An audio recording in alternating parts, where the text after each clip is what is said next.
మీ పేరు చెప్పండి సార్. నా పేరు గోవాడ దుర్గారావు. సార్ గతంలో కనుక చూసినట్టయితే 2014 నుంచి 19 వరకు రాష్ట్రం అభివృద్ధి చెందాలని చెప్పేసి ఉచిత ఇసుక కూడా మా నిర్మాణ రంగానికి కానీ వాటికి కానీ ఫ్రీగా ఇచ్చారు చంద్రబాబు నాయుడు. కానీ ఇదే ఒక అదే ఇసుకని దాన్ని ఏమంటే ఎక్కువ డబ్బులు కమ్మి సొమ్ము చేసుకొని రాష్ట్రం యొక్క అభివృద్ధిని దెబ్బతీశాడు లోకేష్ బాబు. ఇప్పుడు కానీ మనం కానీ చూసినట్టయితే ఇప్పుడు మళ్ళీ చంద్రబాబు నాయుడు గారు వచ్చి ఉచిత ఇసుక విధానం జగనేశారండి. కానీ ఇప్పుడు మాత్రం చంద్రబాబు నాయుడు గారు ఇప్పుడు వచ్చి ఉచిత ఇసుక విధానం తీసుకొచ్చారు. దీని విధంగా ఉచిత ఇసుక విధానం కానీ గతం మనం చూసుకుంటే 2014 నుండి 2019 దాకా 19 నుండి 24 దాకా చూసుకుంటే 2014 నుండి 19 దాకా నిర్మాణ రంగాన్ని భవన నిర్మాణ కార్మికులు కానీ మొత్తం అందరూ అన్ని సమస్యలు దాని మీద అపార్ట్మెంట్ కానీ మొత్తం అంతా బాగైంది. అమరావతి డెవలపింగ్ కానీ ఇదే 2019 నుండి 24 చూసుకుంటుంటే ఇసుక లేదు, ఏమీ లేదు. పేద ప్రజలందరూ అసలు తినడానికి తిండి లేక ఇంట్లో వస్తువులు అమ్ముకోవడం తినడం వలన వాళ్ళ జీవన విధానాలు పోయినాయి. దాని మీద బతికే 52 రంగాలు కూడా మొత్తం కుదేలైపోయింది. అభివృద్ధి అనేది ఎక్కడా జరగలేదు, సంక్షేమం అనేది లేదు.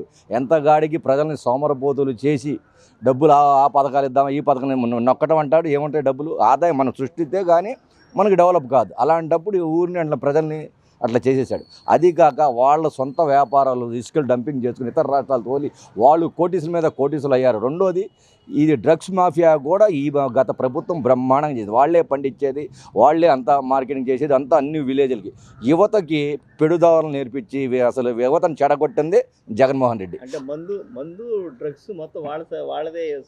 అవునండి, వాళ్ళ సొంతం. ఇప్పుడు 16 రూపాయల మందుని 250 రూపాయల మందుకు అమ్ముతున్నాడు. ఎట్లా అండి? అది ప్రజలు బానిసలు చేశాడు. అదే మందు డబ్బులతో వీళ్ళకి సంక్షేమ నిధులు ఇచ్చినట్టు మీకు అక్కడ ఇస్తున్నాడు, ఈ ఫంక్షన్ ఇస్తున్నాడు, ఈ ఫంక్షన్ ఇస్తున్నాడు చేశాడు. అది చాలా తప్పడం. ఏదైనా అభివృద్ధి చేయాలన్నప్పుడు సృష్టించాలి, సృష్టించినప్పుడు దాని ప్రతిఫలం ఉంటుంది. విద్యార్థులకి మంచిగా యువత నైపుణ్యం నేర్పాలి, వాళ్ళకి ఉద్యోగాలు ఇవ్వాలి. అట్లాగే భవన నిర్మాణ కార్మికులకి ఇసుక ఇవ్వటం వలన దానికి చాలా అంతమంది దాని మీద ఉపాధి మీద బాగుపడుతున్నారు. ఈరోజు ఈ నెల రోజుల్లోనే మనకు తెలిసిపోయిందండి. అలాగే ఈ నెల రోజుల్లో గంజాయి మొత్తం దాదాపు ఆఫ్ చేసేసారు. ఎక్కడ పడితే అక్కడ చాలా వరకు చూడండి. ఈ 30 రోజుల్లో అభివృద్ధి బాగా చేశారు. ఇది చంద్రబాబు నాయుడు గారి మార్పు, అలాగే పవన్ కళ్యాణ్ గారిది, అలాగే లోకేష్ గారి మార్పు. సార్ ఒక లాస్ట్ క్వశ్చన్, ఇక్కడ కనుక మీ నియోజకవర్గంలో చూసినట్లయితే లోకేష్ బాబు గారు ఓడిపోయినప్పటికీ చాలా చాలా ఇదిగా ప్రజలకు అందుబాటులో ఉండొచ్చు. గెలిచిన తర్వాత కూడా ఈయన ఇక్కడికే కాదు రాష్ట్రం మొత్తం ఆయనకి ప్రజా దర్బారు పేరట వస్తున్నారు. దీని విధంగా లోకేష్ బాబు గారు ప్రజల మనసులో ఉన్నాడండి. ఆయన మీద నమ్మకంతో ఆయన కోరుకున్న ఓటు కంటే కూడా ఎక్కువ గెలిపించారు. అలాంటిది ప్రజలకి సేవ చేయడానికి ఆయన సేవకుడు.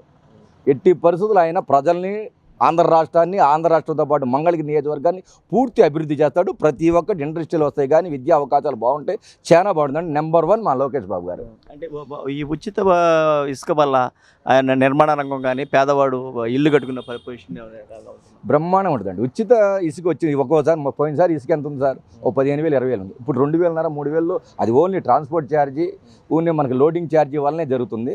అవి వచ్చినప్పుడు అన్ని రంగాలు వాళ్ళకి ఇసుక ఫ్రీగా వచ్చినప్పుడు సిమెంట్ ఆటోమేటిక్ రేట్లు తగ్గుతుంది, పని వాళ్ళకి ఉపాధి దొరికింది, చక్కగా అభివృద్ధి జరిగింది సార్. పేదవాడు చక్కగా బతకగలడు. దానికి తోడు ప్రతిదీ విద్యా అవకాశాలు ఎక్కువ ఉన్నాయి, ఉద్యోగాలు ఎక్కువ ఉన్నాయి, ఉద్యోగ కల్పనలు ఎక్కువ ఉన్నాయి. అది సార్. అంటే ఇప్పుడు వచ్చి చంద్రబాబు నాయుడు గారు వచ్చి ఉద్యోగ అవకాశాలు ఎక్కువ చూసే అవకాశం ఎక్కువ ఉన్నాయి సార్. ఇప్పుడు చంద్రబాబు నాయుడు గారు వెళ్ళారు. ఈ 30 రోజుల్లో 4 సార్లు ఢిల్లీ వెళ్ళొచ్చారు. కేంద్ర మంత్రులు మాట్లాడారు. రేపు రిఫైనరీ ఆయిల్ అని BPL అనేది ఒకటి వస్తుంది, ఇంకోటైనా కారిడార్ వస్తుంది. విశాఖ ఉక్కు ఫ్యాక్టరీ నిన్నే సెంట్రల్ గవర్నమెంట్ గారు మినిస్టర్ గారు వచ్చి కుమారస్వామి గారు వచ్చి మాట్లాడి ఇది ఎక్కడికి వెళ్ళదు, ఇక్కడే ఉంటుంది, మీరు దాన్ని డెవలప్ చేస్తానన్నాడు. ఇంకా ఉద్యోగ అవకాశాలు విపరీతంగా జరుగుతున్నాయి కదా సార్. మన కంపెనీలు పెడతాను, పెట్టుబడి పెడతాను కూడా మన రాష్ట్రానికి వస్తున్నారు సార్. అట్లాగే అశోక్ లైలాండ్ కానీ టాటా మోటార్స్ కానీ మొత్తం వస్తుంది సార్.